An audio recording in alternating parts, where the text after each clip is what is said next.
In this tutorial, we're going to show you how to parse an HL7 form using PDF.co document parser. We will use this sample HL7 form to parse data. First, log into your PDF.co account. Next, kindly click the Document Parser menu. Then, on your Document Parser page, click New Template to create a new one. Now, kindly press Load the PDF or image file that you're going to use for your template. To get the data, click the Add Object and choose the Add field from Rectangle selection. Next, select the data using the rectangle selection. Once you're done adding the objects, you may now run the template.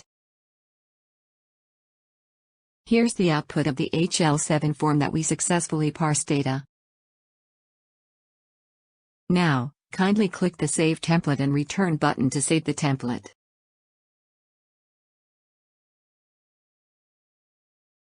For more tutorials, you may visit our YouTube channel or on our website. Thank you for watching.